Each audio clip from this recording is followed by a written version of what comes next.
Hello students, this is Ankita. Welcome to global online NEET. तर students, आजच्या आपल्या सेशनमध्ये आपण MHT-CET नर्सिंगचे काही MCQs डिस्कस करणार आहोत on the chapter 2 that is reproduction in animals. तर विद्यार्थी मित्रांनो, याआधी देखील आपण या चॅप्टरवर MCQs डिस्कस केले होते. आज परत एकदा आपण ह्या चॅप्टरवर काही MCQs डिस्कस करणार आहोत. So this is the part number 4 of this chapter. तर विद्यार्थी मित्रांनो, जर तुम्ही अजून आमच्या चॅनलला ग्लोबल ऑनलाईन नीटला सबस्क्राईब केलं नसेल तर ग्लोबल ऑनलाईन नीट या चॅनलला सबस्क्राईब करा, जेणेकरून तुम्हाला MHT-CET नर्सिंग 2026 या बाबतीचे सगळे लेटेस्ट अपडेट मिळत राहतील. तर विद्यार्थी मित्रांनो, ग्लोबल ऑनलाईनने आपल्यासाठी MHT-CET nursing, MHT-CET pharmacy, NEET, JEE, MHT-CET PCM या सगळ्या एक्झामसाठी कंप्लीट कोर्स लॉन्च केलेला आहे. तर विद्यार्थी मित्रांनो, या कोर्ससाठी आपल्या 2026च्या बॅचेस ऑलरेडी स्टार्ट झालेल्या आहेत. तुम्हाला या कोर्समध्ये full syllabus live lectures and recorded lectures with full syllabus notes, MCQ discussion, study material, test series and with personal guidance हे सगळं प्रोव्हाइड करण्यात येणार आहे. विद्यार्थी मित्रांनो, या लाईव्ह लेक्चर्स मध्ये तुमचा आणि एड्युकेटरचा डायरेक्ट कनेक्ट होणार आहे. विद्यार्थी आणि एड्युकेटरचा एक व्हॉट्सअप ग्रुप क्रिएट केला जातो, जेणेकरून विद्यार्थी त्या व्हॉट्सअप ग्रुपच्या माध्यमातून एड्युकेटरशी कनेक्ट करू शकतात. तर विद्यार्थी मित्रांनो, 2026 या अकॅडमिक वर्षासाठी आपले बॅचेस ऑलरेडी स्टार्ट झालेले आहेत. एव्हरी मंडेला आपली एक नवीन बॅच लॉन्च होते. तर जर हा कॉम्बो कोर्स तुम्हाला घ्यायचा असेल तर या कोर्ससाठी ₹10,000 फीज आहे, आणि जर तुम्ही सिंगल कोर्स घेतला तर ₹5,000 ही त्याची फीज असणार आहे. तर विद्यार्थी मित्रांनो, तुम्हाला हा कोर्स जॉईन करण्यासाठी दिलेल्या नंबरवर कॉन्टॅक्ट करायचा आहे, किंवा ग्लोबल ऑनलाईन ॲपद्वारे देखील तुम्ही या कोर्सला एक्सेस करू शकता. सो विद्यार्थी मित्रांनो, let's begin with the session. So आपला पहिला MCQ आहे की in humans what is the ratio of number of gametes produced from one male primary sex cell to the number of gametes produced from one female primary sex cell. तर इथे ratio विचारलाय विद्यार्थी मित्रांनो, एका male primary sex cells to one female primary sex cell या दोघातला ratio विचारलेला आहे. C विद्यार्थी मित्रांनो, नेहमी MCQ सॉल्व्ह करताना तुम्हाला हे लक्षात घ्यायचंय की जर क्वेश्चन मोठा असेल किंवा तुम्हाला क्वेश्चन एकदा रीड केल्यावर कळाला नसेल तर मेक शुअर की तुम्ही तो क्वेश्चन दोनदा वाचताय, त्याचे ऑप्शन्स व्यवस्थित बघताय आणि मग त्या क्वेश्चनसाठीचा आन्सर अटेम्प्ट करताय. कारण बऱ्याच विद्यार्थ्यांना काय होतं, घाईघाईत ते क्वेश्चन व्यवस्थितपणे वाचत नाही आणि त्यामुळे त्यांचं आन्सर चुकतं. तर आता इथे आपल्याला रेशो विचारलेला आहे. सो वन मेल प्रायमरी काय असतो, primary spermatocyte, right. So one male primary spermatocyte किती प्रोड्यूस करतात, they produce 4 sperm cells, right. आता हा वन प्रायमरी स्पर्मॅटोसाइट जे काय करणार आहे, they are producing 4 sperms, right. आधी 2 ची पेअर होते and after that 4 sperms are being formed. आणि 1 female spermatocyte यानी मेलचा काउंट काय आला, 4 आला. 1 female प्रायमरी oocyte, राईट. फिमेलच्या केसमध्ये काय येणार आहे, प्रायमरी oocyte येणार आहे, राईट. तर काय होते, 1 प्रायमरी oocyte काय प्रोड्यूस करते, एक सेकंडरी oocyte प्रोड्यूस करते आणि पोलार बॉडी प्रोड्यूस करते. त्यानंतर सेकंडरी oocyte नंतर काय फॉर्म होतं, आपलं ओवम इज बीइंग फॉर्म, म्हणजे एकच एक सेल फॉर्म होतो आणि polar body remains as it is. So your right answer for this question is हा 4 आणि एक किती प्रोड्यूस झाला, 1. so your right answer is option number C, that is 4:1. that means one male primary sex cell is 4 to the number of gametes produced from one female primary sex cell is 1. therefore the ratio is option number C, that is 4:1. Next question. Choose the right place of occurrence of blastocyst in a normal pregnant woman. Right? G pregnant woman असते त्याची एक appropriate place कुठली आहे जिथे ब्लास्टोसिस्टचं occurrence होतं. तर सगळ्यात पहिले क्वेश्चन कळाला विद्यार्थी मित्रांनो. ऑप्शन्स काय काय दिलेत आपल्याला. सर्विक्स. सर्विक्स मध्ये काय होतं. सर्विक्स थ्रू स्पर्म एंट्री होते. राईट. सर्विक्स मध्ये काय होतं. स्पर्म एंट्री होते. Next is ampulla. एम्प्युला मध्ये काय होतं आपलं फर्टिलायझेशन होतं. Next comes the uterine wall. isthmus. isthmus मध्ये काय होतं. isthmus connection. It is the connection between कसलं कनेक्शन आहे विद्यार्थी मित्रांनो. It is connection between the uterus and the fallopian tube. uterus and fallopian tubes. Okay, so option number C, that is uterine wall, is the right answer. It is a place, uterine wall is a place where the occurrence of the blastocyst in a normal pregnant woman takes place. Is it clear? Moving forward to the next question. Which one of the following is not the function of placenta? आता इथे काय विचारलंय की function नाहीये प्लासेंटाचं. Okay, it is not the function of the placenta. So not, remember the word not. पहिलं काय. facilities removal of carbon dioxide and waste material from embryo. yes, प्लासेंटाचं work आहे हे. secretes oxytocin during parturition. ऑक्झोटॉक्सिन होतं का release पार्च्युरेशनच्या वेळेस. No, oxytocin is release by the mother cell of the pituitary gland. Right. Option number C is facility supply of oxygen and nutrients to embryo. Yes, प्लासेंटाचा काम आहे nutrition supply करणं and it secretes the estrogen hormone. Yes, so option number B is your right answer because त्यांनी काय विचारलंय. not a function of placenta. So option number B is your right answer because हे सगळे functions आहेत. placenta gives the nourishment and it secretes the hormone estrogen and progesterone but not the hormone oxytocin, कारण oxytocin हे mother cell नी release होतं of the pituitary gland.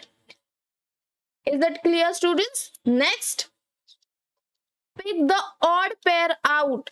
आता आपल्याला odd pair out करायचं आहे. So option number A is Bartholin gland and Cowper's gland. हे दोन्ही काय आहेत. These two are the lubricating fluid. What are the Bartholin gland and Cowper's gland? They are the lubricating fluid. Next, clitoris and penis. What are they? They are the erectile organ. Is it clear? Option number C, mons pubis and glans penis. तर आता यात काय. mons pubis कशाला म्हणतो आपण. it is a part in the female reproductive system. this is the female reproductive system and जो वरचा part आहे त्याला आपण काय म्हणतो. mons pubis. right. and glans penis, right, जे male reproductive part, this is the structure of penis and the opening is called as the glans penis. okay, so हे match होता है का. no, one is the part of the female reproductive part and other is of the male reproductive part. The last option, labia majora and scrotum, what are they? They are used for the protection. right. So what is the odd pair? One is of male and one is of female. So option number C is your right answer. Is it clear? That is the odd pair of the question. आपल्याला odd pairs विचारली होती. Next, numerous fine ducts that arise from retted testes are called dash. Right? Numerous जे fine ducts आहेत त्याला आपण काय म्हणतो. जे testes through arise होतात. So it is called as the answer is option number B, that is vasa efferentia. okay, option number B is your right answer. Ejaculatory duct नसतो, epididymis नसतो, vas deferens नसतो. It is called as the vasa efferentia. Option number B is your right answer. Next, in which week of gestation period heartbeat can be heard? आता सगळ्यात पहिले gestation period म्हणजे काय? It is the pregnancy. Okay, the gestation period ला आपण काय म्हणतो? Pregnancy. आता बाळाची हार्टबीट कुठल्या पिरियड मध्ये कॅन बी हर्ड, कुठल्या पिरियड मध्ये आपल्याला ऐकू येते? So there are options given 4th, 6th, 2nd and 8th, right? So option number B, that is in the 6th week we can heard. 6th week म्हणजे काय? It is the second month of pregnancy, second month of pregnancy, and it is called as the first trimester. See विद्यार्थी मित्रांनो, आपल्या pregnancy मध्ये किती trimester असतात? There are 3 trimesters. Okay, so the first trimester म्हणजे काय? The first 3 months are called as the first trimester. Second trimester, the next 3 months, that is 4th, 5th, 6th, are called as the 4th, 5th, 6th. They are called as the second trimester. And the third trimester is 7th, 8th, and 9th month of pregnancy is called as third trimester. Okay. So आता आपल्याला heartbeat कुठल्या trimester ला ऐकू येते? First trimester. It is the second month of your pregnancy and 6th week. Okay, so option number B is your right answer. Next, see विद्यार्थी मित्रांनो, this gestation period वाला question is important. एक तरी question या gestation period और pregnancy वर विचारला जातो exam मध्ये, so it is an important question. Next, Sertoli cells are found in, okay, Sertoli cells are found in, where they are found? Ovaries and secretes progesterone, adrenal cortex and secrete adenine, seminiferous tubules that and provide nutrition to germ cells, pancreas and secretes cholecystokinin. So these cells are found in the seminiferous tubules. Okay, so you can see here in this diagram, right, cuboidal epithelial cells present असतात seminiferous tubules मध्ये, आणि या region मध्ये this seminiferous tubules च्या region मध्ये तुम्हाला Sertoli cells मिळतात. and so option number C is your right answer, that is seminiferous tubules which provides nutrition to the germ cell. Is it clear? Next, cavity of Graafican follicle is called, आता Graafican follicle माहिती आहे तुम्हाला? या Graafican follicle ची जी cavity असते त्याला आपण काय म्हणतो? इथे काय होतं? सेकंडरी oocyte फॉर्म होतं, right? secondary oocyte is formed here. Then what is happening? A layer has been formed, right? It is called as theca external. जो एक बाहेर रिजन आहे that is called as theca external. आतल्या रिजनला आपण काय म्हणतो? theca internal, right?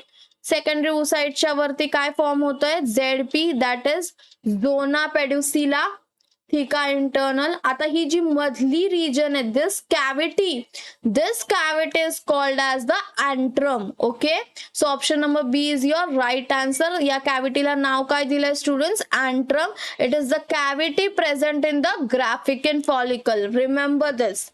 Next, which of the following statement not true? Not true म्हणजे काय विचारलंय आपल्याला? फॉल्स स्टेटमेंट विचारलंय. सो मेक शुअर की तुम्ही प्रत्येक स्टेटमेंट ही व्यवस्थित वाचताय, बिकॉज बरेच विद्यार्थी अशा क्वेश्चन्स मध्ये कन्फ्यूज होऊन जातात. त्यामुळे त्यांना आन्सर माहित असतं बट ते घाईघाईत स्टेटमेंट व्यवस्थित नीट समजून घेत नाही आणि त्यामुळे त्यांचं आन्सर चुकतं and they lose marks here.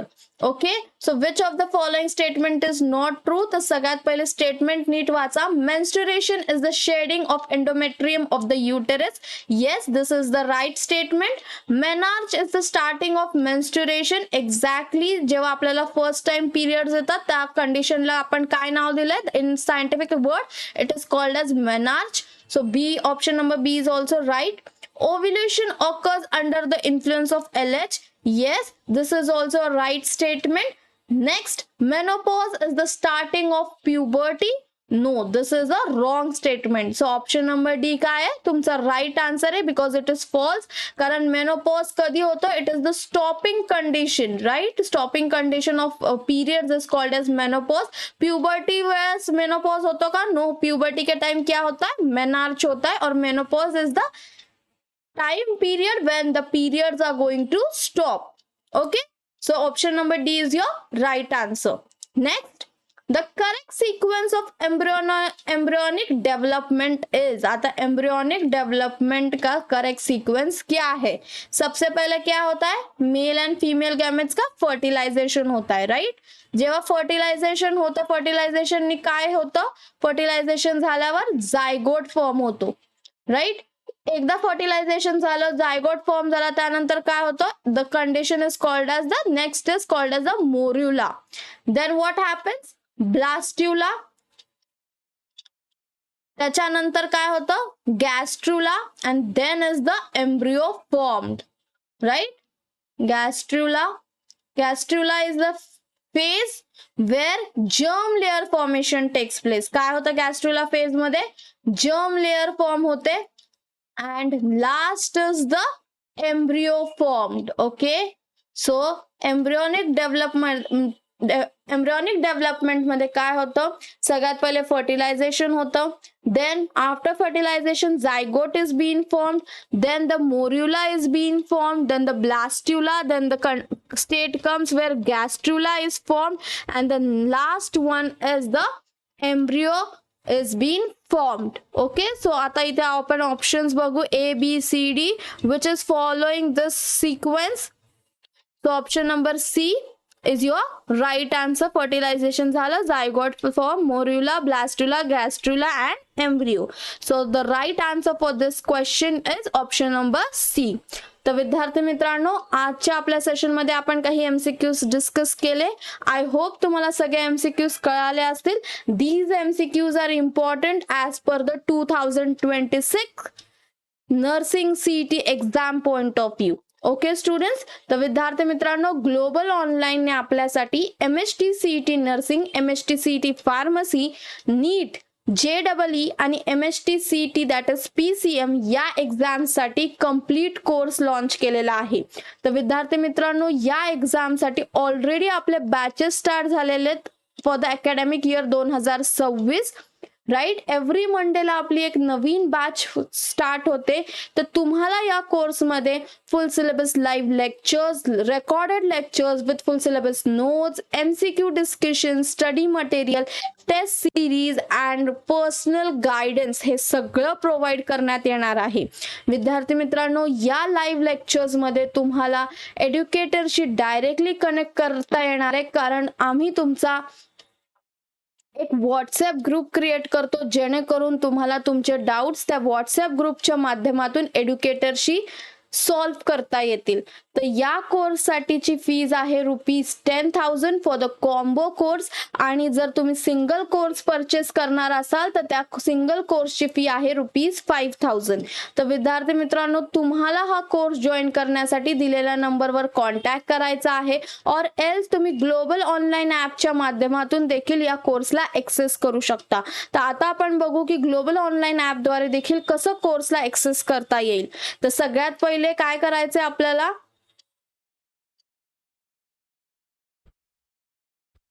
सगळ्यात पहिले आपल्याला ग्लोबल ऑनलाईनच्या ॲप प्ले स्टोअरला जायचं आहे. प्ले स्टोअरला गेल्यानंतर तुम्हाला तिथे ग्लोबल ऑनलाईन असं सर्च करायचं आहे. जेव्हा तुम्ही ग्लोबल ऑनलाईन असं सर्च कराल विद्यार्थी मित्रांनो, तुम्हाला जीचा आयकन दिसेल, हा ग्लोबल ऑनलाईनचा आयकन दिसेल. त्या आयकनवर क्लिक करून तुम्हाला तो ॲप डाउनलोड इन्स्टॉल करायचा आहे. एकदा तुम्ही तो ॲप इन्स्टॉल केला तर तुम्हाला तुमचं नाव आणि मोबाईल नंबर टाकून रजिस्टर करायचं आहे. एकदा तुम्ही रजिस्टर केलं विद्यार्थी मित्रांनो, तर तुम्हाला तिथे 3 ऑप्शन्स दिसतील, होम, स्टोअर आणि चॅट्स. तर त्या स्टोअरच्या ऑप्शन मध्ये जाऊन तुम्हाला तिथे सर्च बार मध्ये क्लिक करायचं आहे. जर तुम्ही नर्सिंग सर्च केलं तर तुम्हाला नर्सिंगचा कोर्स तिथे अवेलेबल दिसणार आहे. जर तुम्ही कॉम्बो सर्च केलं तर तुम्हाला कॉम्बो कोर्स तिथे दिसणार आहे. आणि जर तुम्ही PCM किंवा फार्मसी रिलेटेड कोर्स सर्च केलं तर तुम्हाला त्या पर्टिक्युलर कोर्सची सगळी इन्फॉर्मेशन तिथे मिळणार आहे. तर अशा पद्धतीने तुम्ही ग्लोबल ऑनलाईन ॲपच्या माध्यमातून देखील या कोर्सेसला ॲक्सेस करू शकता. विद्यार्थी मित्रांनो, जर तुम्हाला माझा व्हिडिओ आवडत असेल तर माझ्या व्हिडिओला लाईक करा. आणि जर अजून तुम्ही आमचं चॅनल ग्लोबल ऑनलाईन नीटला सबस्क्राईब केलं नसेल तर ग्लोबल ऑनलाईन नीट या चॅनलला सबस्क्राईब करा, जेणेकरून तुम्हाला MHT CET नर्सिंग 2026 या बाबतीचे सगळे लेटेस्ट अपडेट मिळत राहतील. विद्यार्थी मित्रांनो, हा व्हिडिओ तुमच्या फ्रेंड्स, फॅमिली आणि रिलेटिव्स मध्ये जे कोणी या एक्झामसाठी प्रिपेअर करत आहेत त्यांना नक्की पाठवा. Thank you students.